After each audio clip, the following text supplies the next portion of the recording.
नमस्कार मंडळी, श्री स्वामी समर्थ. उद्या किंक्रात घरावरून ओवाळून टाका. ही एक वस्तू 7 पिढ्यांचे दारिद्र्य नष्ट होईल, प्रगती होईल. नमस्कार मित्रांनो, श्री स्वामी समर्थ. तुमच्या सर्वांचे माझ्या यूट्यूब चॅनलवर मनापासून स्वागत आहे. आजचा दिवस तुम्हाला सुखाचा, समाधानाचा आणि आनंदाचा जावो, हीच मी स्वामी चरणी प्रार्थना करते. मित्रांनो, उद्या 15 जानेवारी 2026 वार गुरुवार. मकर संक्रांतीचा उत्साह संपला असला तरी उद्याचा दिवस आपल्या आयुष्यासाठी अत्यंत महत्त्वाचा आहे. कारण उद्या आहे किंक्रात. त्याला आपण ग्रामीण भाषेत करी किंवा कर असेही म्हणतो. अनेक जण या दिवसाला अशुभ मानून दुर्लक्ष करतात.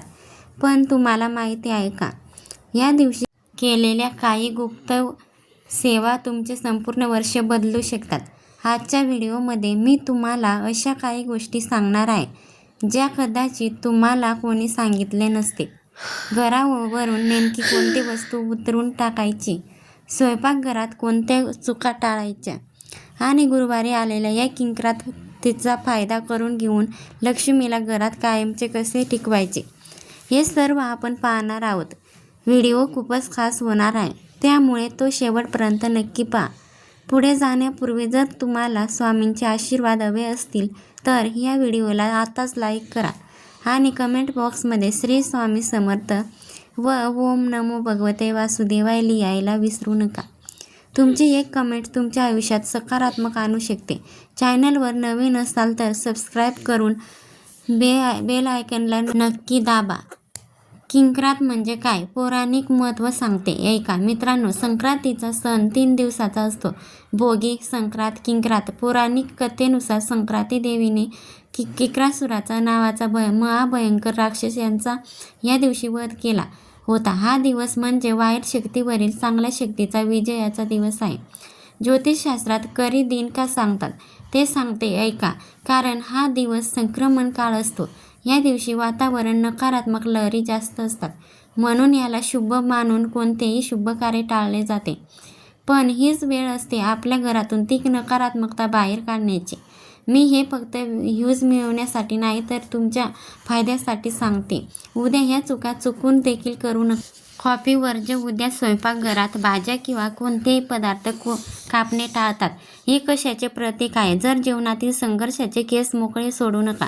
महिलांनी उद्या केस विसरून व्यवस्थित बांधून ठेवावेत. केस मोकळे सोडणे हे दारिद्र्याचे लक्षण मानले जाते. शक्य असल्यास लांबचा प्रवास करू नका. वादविवाद. उद्या गुरुवारी किंक्रात आहे. जर उद्या तुम्ही घरात भांडण केली तर पती पत्नीमध्ये वर्षभर खटके उडवतात आणि जिथे भांडण तिथे लक्ष्मी कधीच राहत नाही.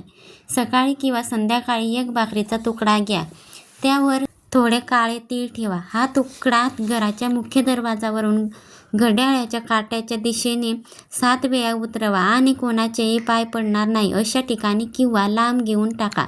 मागे वळून पाहू नका. यामुळे घरातील नजरदोष आणि करणी बांधा यासारखे प्रकार नष्ट होतात.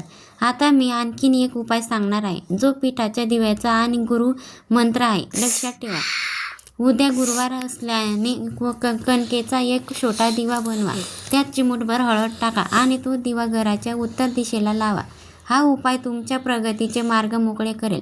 तिसरा उपाय सांगते, मीठ आणि पाण्याची सेवा. उद्या घर पुसताना पाण्यात थोडे खडे मीठ टाका.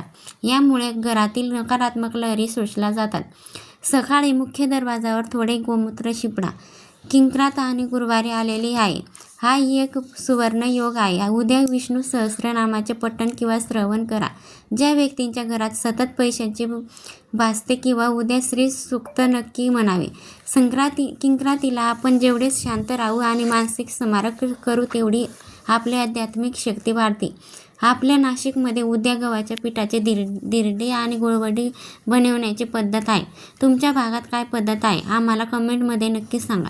उद्या शक्यतो शेळी भाकरीचे किंवा बेसनाचे धिरडे खाणे आरोग्यदायी आणि शास्त्रोक्त मानले जाते. तर मंडळी, लक्षात ठेवा, किंक्रात हा घाबरण्याचा दिवस नाही तर स्वतःला आणि घराला सुरक्षित करण्याचा दिवस आहे. संयम ठेवा, कोणाशीही उद्धटपणे बोलू नका आणि दिलेल्या उपायापैकी किमान एक तरी उपाय नक्की करा. श्रद्धेने केलेल्या कामाचे फळ स्वामी नक्की देतात आणि सर्व संकटे उद्याच्या किंक्रात सोबत नष्ट व्हावे. तुमच्या घरात आनंदाची मकर संक्रांत सदैव राहो हीच प्रार्थना आहे. हा व्हिडिओ तुमच्या नातेवाईकांना आणि मित्रमैत्रिणींना व्हॉट्सअपवर नक्की शेअर करा, कारण तुमचे एक शेअर कोणाचे तरी नुकसान टाळू शकते. धन्यवाद. श्री स्वामी समर्थ. जय जय स्वामी समर्थ.